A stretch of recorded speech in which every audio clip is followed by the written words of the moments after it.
할렐루야. 사도행전 31강으로 10장 11절에서 23절의 내용으로 은혜를 받습니다. 먼저 축복의 메시지를 선포합니다. 우리 포도원 교회와 순천 포도원 TV를 시청해 주시는 동역자 여러분, 성도 여러분을 주 예수 그리스도 이름으로 축복합니다. 또한 치유의 영으로 치유될 것을 선포합니다. 먼저 두 가지 소식을 전해드리고 은혜를 나눕니다. 첫 번째는 서울 성수동에 있는 포레스트 60평 아파트가 초유의 최고가를 기록하고 팔렸다고 합니다. 이 60평 아파트는 187억에 평당 약 2억 8천만 원을 호가하는 이 거금으로서 2017년 농구 선수인 이충희와 그리고 탤런트 최란 부부가 8년 전에 37억에 구입을 했는데 8년 만에 150억이라는 시세 차익을 남겼다고 합니다. 어떻게 보면은 이런 거액의 돈은 일반 서민들은, 보통 사람들은 평생에도 생각해 보지도 못할 만한 그런 거액의 금액이 아닌가 한번 그렇게 생각도 해봅니다. 두 번째 소식은 서울 송파구에 위치한 임마누엘 감리교회에 관한 것인데요. 부목사라고 합니다. 아마 부목사가 여러 분이 있는 것 같아요. 근데 그 중에서도 아마 수석 부목사라고 합니다.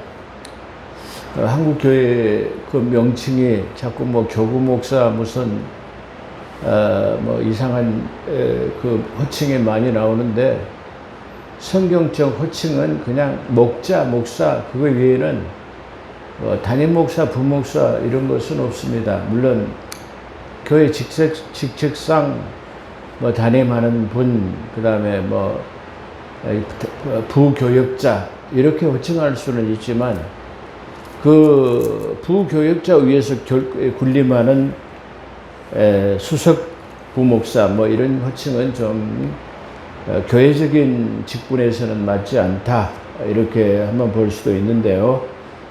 어찌됐든 간에 서울 송파구에 있는 임마누엘 감리교회라고 합니다. 감리교회라고 해서 좀 제가 놀라기도 했습니다. 정통 감리교회에서 이런 일이 일어날 수 있다는 것 자체가 기이하고 놀랄 수밖에 없다고 생각을 한번 해보면서요.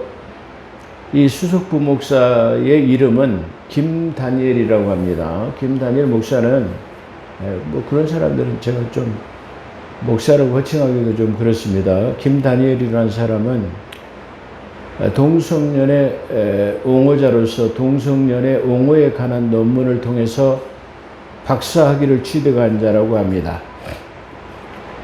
유튜버인 레인보우 리턴즈라고 하는 유튜버가 그 교회 담임 목사에게 메일도 보내고 전화로 항의를 했지만 그거에 대한 묵묵부답이었다라고 그렇게 말하는 유튜버가 올라와서 소개를 해드립니다. 동성연애는 성경에서 가증한 것으로, 그리고 창조 질서를 문란케 하는 것으로 나타나고 있습니다. 그런데 심심치 않게 차별금지법안이나 동성연애를 옹호하는 그런 사람들이 늘고 있고, 또 교회에서 동성연애 카니발을 발표하는 그런 일들이 일어나고 있는 것을 보고, 이게 지금 마지막 시대의 상황이 아닌가 그렇게 생각을 한번 해봅니다. 창세기에 두 개의 큰 사건이 나타나죠. 두 개의 큰 사건은 어떻게 보면 그 노아의 방주를 볼 수 있는데요. 이 노아의 방주도 사실은 성적 분란에서 오는 심판이었다, 그렇게 볼 수 있고요. 또 두 번째로는 소돔과 고모라의 성을 말할 수 있는데요. 이 소돔과 고모라의 성 역시도 동성연애의 만연을 통해 가지고 하나님의 심판이 이루어졌다라는 것을 우리는 성경을 통해서 볼 수 있습니다. 그런 것처럼 이 지금 마지막 시대라고 하는 어쩌면 지금 이 시대도 이 동성연애가 만연하는 것은 이제 하나님의 심판이 좀 가까웠다. 하나님께서는 다른 것에 대한 것은 좀 간대하십니다.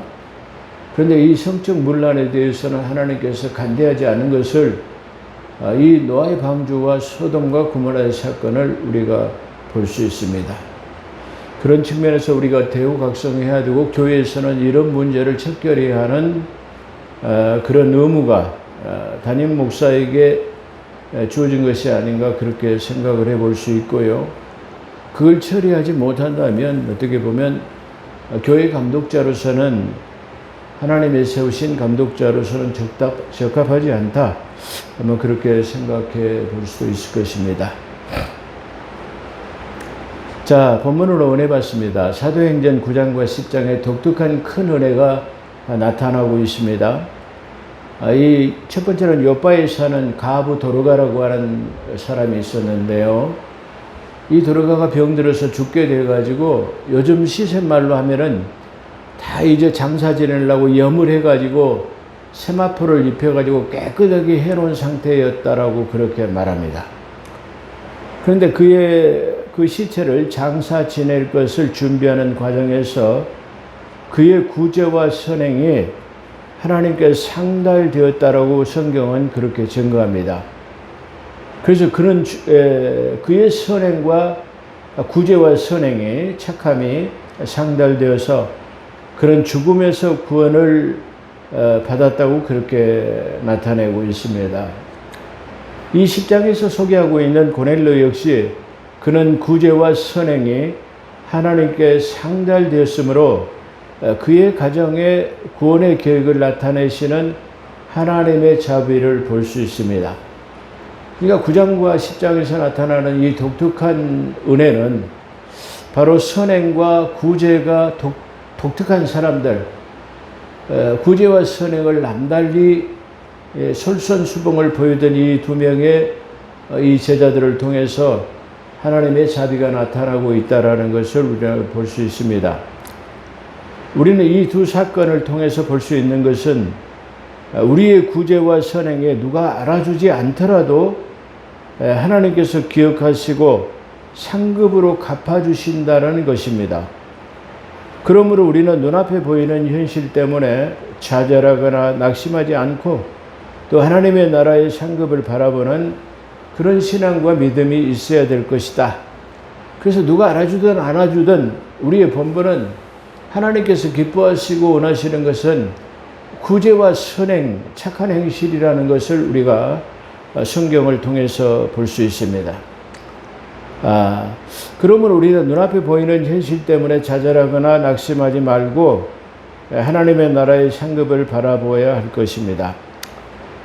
베드로는 여기서 지금 나타나는 베드로는 마태복음 16장 16절에서 보면은 주님께서 너희는 내가 누구라고 하느냐? 세상 사람들이 나를 뭐라고 하더냐? 그런 질문에서 많은 사람들이 엘리야라고 합디다, 세례 요한이라고 합디다, 뭐 기타 등등 어떤 사람은 선지자라고 합디다 이런 말이 있었습니다.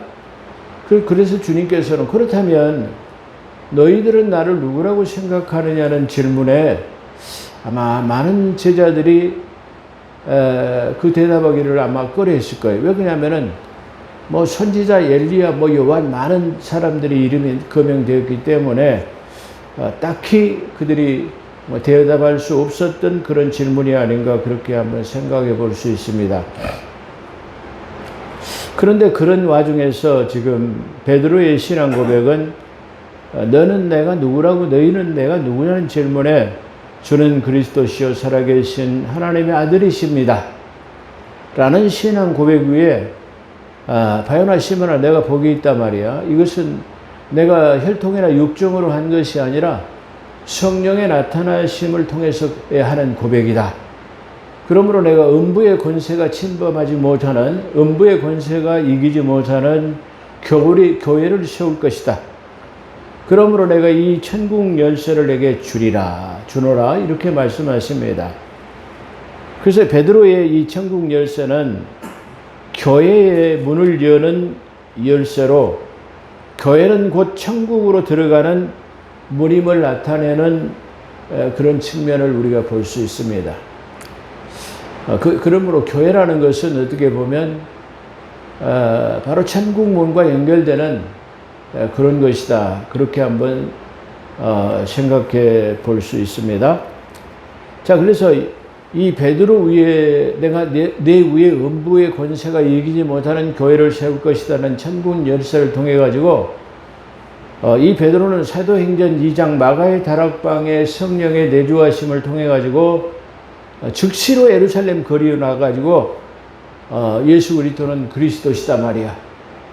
그분이 이 땅에 오셔서 우리를 위해서 죄의 문제를 해결하시기 위해서 십자가에 못 달려 죽으셨다. 그것을 곧바로 이게 설교하기 시작했습니다.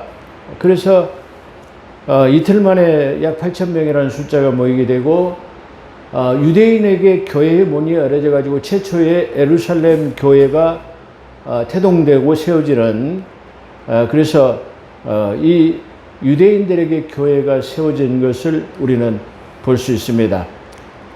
그렇다고 한다면 유대인들이 가장 이다시면 냉대시하고 차별화하는 사람들이 있는데 강 건너편에 살고 있는 저 이방인, 이방인들은 항상 그렇게 냉대하는 그런 시각을 가지고 있습니다. 유대인들이. 그런데 지금 이 유대인들이라고 하는 이방인, 그 이방인들이라고 하는 냉대를 받던 그들에게도 이게 지금 로마인 백부장을 통해 가지고 이방인에게 지금 천국 문이 열어지게 된 것을 지금 소개하고 있습니다. 왜 최초의 이방인의 교회가 고넬료의 가정에서 세워졌을까 하는 의문이 생기기도 마련입니다. 고넬료의 믿음도 마태복음 27장 54절에 보면 이렇게 나와 있습니다. 백부장과 및 함께 예수를 지키던 자들이 지진과 그 일어난 일들을 보고 심히 두려워하며 이르되 이는 진실로 하나님의 아들이었도다 하더라. 자, 이 백부장의 지금 고백이 베드로의 지금 신앙 고백과 일치하고 있다는 사실입니다. 그러니까 다시 말하면 이 백부장은 예수 그리스도를 사형에 처하는 집행관으로서 지금 이 사형을 독려하고 집행하고 있는 사람이에요. 그런데 낮 12시부터 오후 3시까지 이 3시간의 기간 동안에 하늘이 총단같이 검어지고 무덤이 터지고 성소의 휘장이 갈라지고 뭐 이런 기이한 사건을 통해 가지고 다시 말하면 이 천재지변 같은 이 자연계의 이상을 통해 가지고 이 정말로 이분이 하나님의 아들이었다라고 하는 고백을 지금 하고 있는 것을 볼 수 있습니다. 그렇다고 한다면 이 백부장의 구제와 선행이 언제부터 예수 그리스도를 믿게 되었는가 우리가 생각해 보면 이 고넬료라는 사람이 마태복음 27장 54절에 나오는 그 백부장, 그 사형 집행관으로서 그 현장에서 예수 그리스도가 십자가에 못 달려 죽었을 때 일어난 그 현상을 보고 이분이 진정한 하나님의 아들이었다라고 하는 고백 위에 이가 예수 그리스도를 믿게 되었지 않는가, 그렇게 충분하게 추론 가능할 수 있는 그런 부분이다, 이렇게 볼 수 있어요. 그렇기 때문에 베드로의 신앙 고백 위에 세워진 교회처럼 백부장의 고백을 통하여서 고넬료가 십자가의 사건을 통하여서 이루어진 사실들을 목격하고 고백한 그 백부장이었다라는 것을 우리는 추론 가능할 수 있는 것입니다. 그렇다고 한다면 이 우리의 신앙 고백 위에 세워진 모든 교회는 주는 그리스도시요 하나님의 아들이십니다라고 하는 신앙 고백이 우리는 끝없이 일어나야 하는 것입니다. 오늘날 우리 한국 교회가 든든히 서갈 수 있는 것은 바로 이 밑바탕이, 바로 교회가 세워진 본질 밑바탕이 바로 주는 그리스도시요 하나님의 아들이시다라고 하는 신앙 고백 위에 세워진 교회라는 것을 우리가 망각해서는 안 되는 것입니다. 그것이 가장 큰 본질이라는 것을 우리가 기억함으로 말미암아 우리는 그 본질이, 다시 말하면 예수 그리스도는 하나님의 아들이심을 증거하는 것이 교회의 본질, 그 신앙 고백 위에 세워진 교회의 본질, 바로 그것을 우리가 한번 잘 생각해 보는 그런 시간이 되어야 할 것이다. 그렇게 한번 생각을 해볼 수 있습니다. 이 사도행전에 보면은 참 놀라운 사건들이 많이 있죠. 제가 앞전에도 소개를 드렸지만은 지금 하나님께서는 이 시몬 피장이라고 하는 욥발을 걸쳐가지고 지금 시몬 피장의 집에 가 있는 바닷가라고 하는 시몬 피장의 집에 머물고 있는 베드로를 알고 계신다라는 거예요. 우리가 사도행전을 봤을 때 다메스커스에 있는 아나니아라고 하는 그 집가의 거리에 살고 있는 하나님의 제자인 선지자를 알고 계신다라는 거예요. 그러니까 요소에 다시 말하면 하나님께서 나를 기억하고 계실까? 이 많은 70억의 인구 중에서 모래알 같은 나를 알고 계실까라고 하는 우리가 생각들이 있습니다. 그러나 하나님께서는 이렇게 이 말씀들을 통해 가지고 하나님은 베드로가 어디서 묵고 어떤 일을 행하고 있다는 사실을 알고 계신다라는 것입니다. 그렇기 때문에 지금 우리가 그런 것을 한번 은혜로 생각해 보며 우리가 작은 교회가 됐든 큰 교회가 됐든 나는 하나님의 자녀로서의 내 사역 속에서 내 삶 속에서 하나님의 나를 늘 기억하고 계시며 나를 바라보고 계신다는 사실을 우리가 기억한다고 한다면 좀 더 하나님 앞에 영광을 돌리는 그런 삶이 되어지지 않겠느냐 그렇게 한번 생각해 볼 수 있습니다. 그렇기 때문에 시몬 피장의 집에 머물던 베드로가 점심시간이 되었다라고 지금 소개하는 거죠. 근데 이제 배가 고파서 점심때가 돼가지고 지금 점심밥을 기다리고 있는 중에 지금 그런 옥상에 올라가서 하나님 앞에 기도하고 있는 모습이 지금 나타나고 있습니다. 그래서 점심시간이 되어 시장하에 밥이 준비되기를 기다리던 도중에 황홀한 중에 앞전에 소개한 것처럼 무아지경에 있었는데 하늘이 열리고 그릇이 내려오는데 이 그릇의 모양이 큰 보자기에 네 길을 달아내리는 그런 모양의 그릇 속에 그릇이 큰 거대한 이 그릇이 내려왔다라는 말이죠. 그래서 그 그릇 속에는 각종 네 발 달린 짐승 또는 기는 것 그리고 공중에 나는 것들이 그 속에 있더라.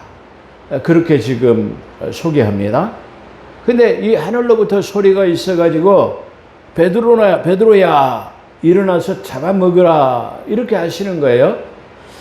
그래서 이게 그렇게 잡아먹으라 하거늘 베드로가 이르되 주여 그럴 수 없나이다 말이야. 내가 속되고 깨끗하지 아니한 것은 내가 결코 먹을 수 없나이다. 이렇게 지금 고백하고 있는 것을 우리가 볼 수 있습니다. 그러니까 이 말은 어떻게 보면 레위기서에 나타나 있는 부정한 것, 정결한 것, 그리고 먹어야 될 것, 먹지 말아야 할 것을 지금 정확하게 거기서 규제하고 있어요. 그러니까 먹어도 된다. 이건 먹지 말아라. 이렇게 하는 그런 내용이 레위기서에서 잘 나타나고 있기 때문에 이건 이스라엘 유대인들은 이것을 철저히 지키는 그런 내용이다. 이렇게 볼 수 있는데요. 에스겔도 이 똑같은 신앙 고백을 지금 하고 있습니다.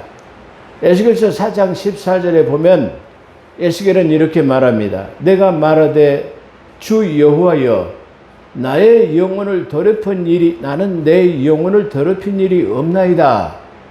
어려서부터 지금까지 스스로 죽은 것은 어떻게 보면 목매 죽은 것 또는 자기들이 어떻게 어디서 부딪혀서 죽었거나 기타 등등 여러 가지 것이 함축되겠죠. 그래서 어려서부터 지금까지 스스로 죽은 것이나 또는 짐승에 찢기고 물려서 그런 것들을 내가 먹지 아니하고 또 가져간 고기를 입에 넣지 아니하였나이다 하는 고백입니다. 그러니까 저 유대인들에게는 저 보양탕이라고 하는 그 계곡인가요? 보신 계곡이 또 일종의 추어탕, 장어탕 이런 것들이 비늘 없는 것이기 때문에 먹지 못하도록 규제되어 있어요. 근데 오늘날 그리스도인들은 이방인들은 이것들은 거침없이 다 이방인들은 그걸 먹죠. 근데 다시 말하면 지금 유대인들은 먹지 않고 이방인들이 먹는 것을 지금 잡아먹으라고 하는 거예요. 그러니까 지금 이거는 베드로가 볼 때는 이건 유대인들에게는 금기시 되었던 것이고 또 율법에 레위기서의 율법으로 규제된 것이기 때문에 이것을 먹을 수 없습니다 말이야. 나는 지금까지 이것을 먹지 않았습니다고 하는 신앙 고백을 하는 거야. 어떻게 보면 이 베드로의 유대한 신앙 고백이잖아요. 베드로는 한 번도 이걸 지금 어겨본 적이 없다라고 당당하게 하나님 앞에 고백하는 거예요. 우리는 베드로가 보편적으로 사람들이 제가 이 사도행전을 통해서 말씀드린 적이 있습니다만은 베드로는 저 갈릴리 바닷가에 어부로서 무식한 사람이야, 뭐 어떤 사람이야, 성정이 급한 사람이야, 뭐 기타 등등 이렇게 말을 합니다.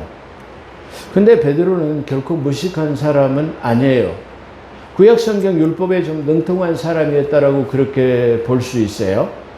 그렇다면 지금 이 신앙 고백도 마찬가지고 사도행전적 베드로의 고백은 바로 가룟 유다가 떠났을 때도 시편을 인용해가지고 자, 그 직분을 시편에 다른 사람이 취하라겠단 말이야. 그래가지고 그 사도행전 이 초반부 1장 2장에서 이 성경을 구약 성경을 많이 인용하는 것을 볼 때 이 베드로는 상당한 수준의 어떤 성경 지식을 가지고 있는 그런 사람이었을 것이다. 예, 그렇게 한번 생각해 볼 수 있습니다. 자, 그래서 그걸 먹을 수 없다고 하는데 하나님께서 야, 먹어. 내가 깨끗하게 해놓은 건데 네가 더럽다고 하느냐 말이야. 그렇게 해서 이게 내가 하나님께서 깨끗하게 하셨으니까 먹으라는 얘기입니다. 그러니까 다시 말하면 두 번 해도 정말 먹어도 됩니까는 반신반의하는 그런 대답이 있었던 것 같아요. 그러니까 세 번째 또 하나님께서 말해 먹으라 말이야. 이렇게 해가지고 아마 순종했던 것으로 세 번 그렇게 말했다고 성경은 말합니다.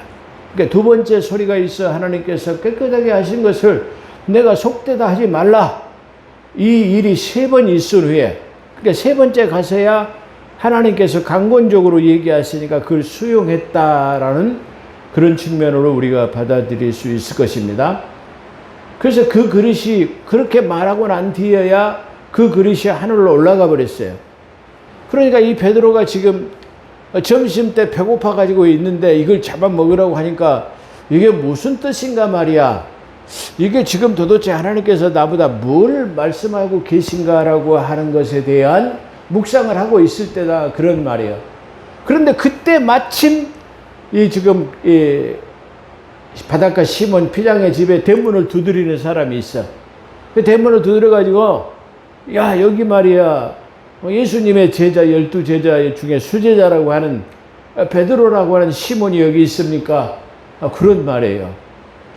그러니까 베드로가 지금 내려가 가지고 그래 내가 너희가 찾는 내가 베드로다 말이야. 어쩐 일이냐 말이야. 이런 지금 내용이에요. 어떻게 보면 아주 동시다발적으로. 그러니까 베드로가 이 한상을 보이기 전에 고넬료에게 나타나 가지고 자기 고넬료를 통해 가지고 저 바닷가 시몬 피장의 집에 있는 베드로에게 가서 너는 그를 초청해 가지고 그의 말을 들으라 라는 그런 메시지와 함께 또 지금 베드로에게는 지금 이방인들을 잡아먹어버리라고 하는 이방인들밖에 먹지 못하는 것을 잡아먹으라고 하는 것을 지금 통해 가지고 지금 하나님이 일하시고 계신 것을 나타내고 있다 그렇게 말할 수 있어요.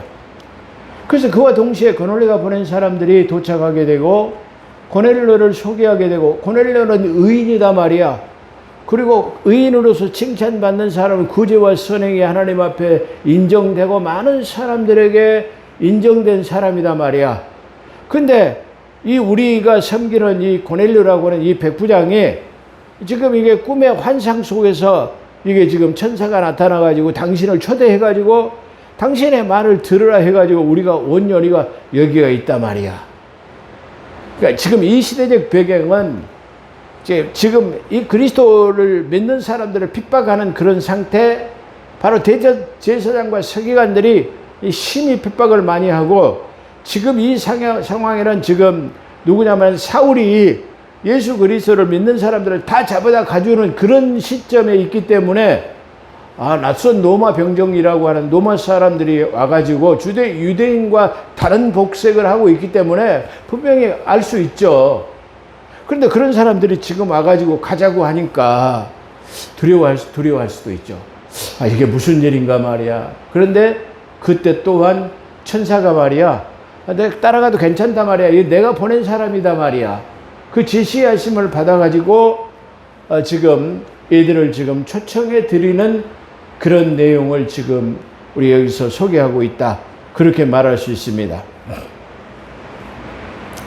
천사 또한 의심하지 말고 따라갈 것을 그렇게 지시하십니다. 그래서 그들은 하루 저녁 그를 유숙하고 그 다음 날에 바로 이 백부장의 집으로 향하는 내용을 지금 소개하고 있습니다. 자, 우리가 여기서 이것을 생각해 볼 때 그런 맥락에서 본다고 한다면 사도 바울은 이 다마스커스라고 하는 곳에 예수 그리스도를 믿는 사람들을 핍박하기 위해서 그곳으로 가다가 하나 강한 빛에 의해서 낙마하게 되고 눈이 멀게 되고 다치게 됐어요.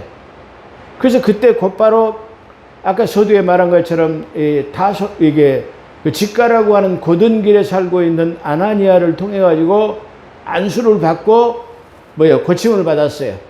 그래서 3일을 금식을 하고 난 다음에 곧바로 예수 그리스도는 하나님의 아들이시다라고 하는 복음을 전가하기 시작했어요. 근데 우리는 이 복음이 증거되기는 했지만 성공적으로 끝나지는 않았던 것으로 보여요.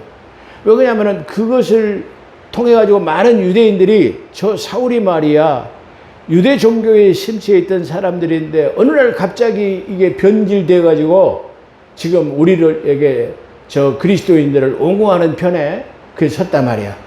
그래서 복음을 전하지 못하도록 제가 유대 종교에 심취하고 율법에 정통한 사람인데 만약에 제가 그리스도를 믿는 사람으로 변해버리면은 우리가 엄청난 우리가 가지고 있는 교리에 타격을 받을 것이다 말이야.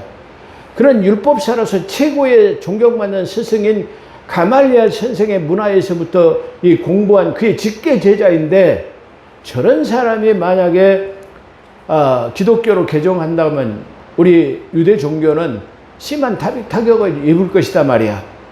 그래서 이 베드로를 지금 죽이려고 하는 것을 알아가지고 그의 제자들이 바로 이 다마스커스에 깡줄이에다 달아내려가지고 저 두레박을 달아서 내린 것처럼 깡줄이에 달아내려가지고 그를 도망가도록 했어요. 그래서 그가 피신을 해가지고 어디로 갔냐면은 예루살렘으로 돌아와가지고 다시 말하면 예수님의 제자들과 믿는 사람들과 교제를 하려고 했는데 아직 지금 이 사도 바울에 대해서 의심을 품고 두려워하고 만나지를 않는 사람들이 많았기 때문에 아직도 이게 다시 말하면 사람을 만나고 복음을 전하는 것이 아직 원활하지 못해요. 또 거기서도 많은 유대인들이 이 사도 바울을 죽이려고 하니까 여기서도 안 되겠다 말이야. 그래가지고 그를 어디로 보냈냐면 길리기아 다소라고 하는 바울의 고향으로 돌려보냈다라고 말하는 거예요. 그러니까 자기 고향인 다소에 와가지고도 복음을 전했지만 복음이 잘 증거되지 않은 거예요. 그의 기록은 그의 행적은 바로 갈라디아서를 통해서 나타나는데 그가 그렇게 3년이라는 이 긴 기간 동안을 다시 말하면 어디로 있으냐 시내산에 내가 가 있었다라고 고백해요. 자, 그런 측면에서 본다고 한다면 이 바울의 지금 이 열정은 지금 하나님의 때가 아직 아니야. 다시 말하면 예수님께서 주신 천국문이라고 하는 교회의 문을 아직 이방인에게 열어놓지 않았다라고 그렇게 볼 수 있어요. 그렇기 때문에 지금 이방의 문이 열어지지 않았는데 하나님의 때가 아직 되지 않았는데 지금 자기가 다시 말하면 복음을 전하려고 하니까 이건 실패할 수밖에 없다. 그런 말이에요. 이런 측면에서 보면 우리는 반드시 하나님의 때에 따른 하나님의 지시에 의한 하나님의 일이어야만 된다라는 거예요. 우리의 인간적인 생각이나 열정, 방법은 우리가 그게 안 된다라는 말이에요. 사울이 아무런 열정, 지식, 모든 것이 있다 할지라도 바로 하나님의 때가 아니고 하나님의 문을 열어놓지 않았기 때문에 닫으면 열 사람이 없고 열면 닫을 사람이 없는 책장 권세라고 하는 주님의 권세가 아직 작동하지 않았는데 하나님의 일이 아직 하나님께서 아직 일하시기를 시작하지 않았는데 우리 인간이 그 일을 해결하려고 한다는 그런 모습이에요. 그렇기 때문에 이건 당연히 지금 이방인의 문을 열어놓은 다음에서라야 가능하다 그런 말이야. 그러니까 어떻게 보면 지금 이 이방인 고넬료에게 다시 말하면 천국문이라고 하는 교회 문을 열어놓은 이후에는 바로 그 열어진 문을 통해 가지고 사도 바울은 복음 전도가 시작되자 그 복음 전도는 1차, 2차, 3차를 통해 가지고 엄청난 성공을 거두었다라는 것을 우리는 성경을 통해서 알 수 있는 것입니다. 그러기 때문에 우리는 방법이라든가 수단과 방법이라는 것들이 보다 하나님의 때에 따른 하나님에 의한 것이라야만 가능하다. 교회의 본질도 마찬가지고 우리 인간의 삶도 마찬가지고 하나님의 일하심, 하나님의 우리의 선두로 행하시고 먼저 우리를 도우실 때 우리는 가능한 거예요. 하나님의 도우심이 없이 우리가 그 문을 열려고 하는 것, 하나님의 도우심이 없이 우리가 이게 그 일을 행하려고 하는 것은 바로 이러한 시행착오 또는 실패를 가져올 수밖에 없다는 것을 우리가 이 사도행전적 이 다시 말하면 서신서를 통해 가지고 우리가 알 수 있는 내용이다. 그렇게 말할 수 있습니다. 결론적으로 말한다고 한다면 우리는 구제와 선행이 하나님 앞에 상달되어야 되고 교회의 본질은 그런 신앙 위에 그런 신앙 고백 위에 선행과 구제가 일삼아지는 교회가 되어야 된다. 그렇게 말할 수 있고 우리는 하나님의 때에 따른 그런 사역, 그런 교회가 되어져야 한다는 것을 오늘 말씀하고 있는 것입니다. 기도하겠습니다. 거룩하시고 자비로우신 하나님, 오늘 이 사도행전적 교회 모습을 통해서 그 신앙 고백을 통해서 교회가 든든히 세워지는 것을 우리가 볼 수 있습니다. 하나님께서 철장 권세로서 그 문을 열지 않으면 들어갈 수가 없습니다. 실패하고 좌절할 수밖에 없음을 고백합니다. 그러므로 주님께서 우리의 삶 속에 사역 속에 선두로 행하셔서 그 대로를 따라가는 복된 삶이 되게 도와주시기를 원합니다. 감사하며 우리 구주 예수 그리스도 이름으로 감사기도 드리옵나이다. 아멘.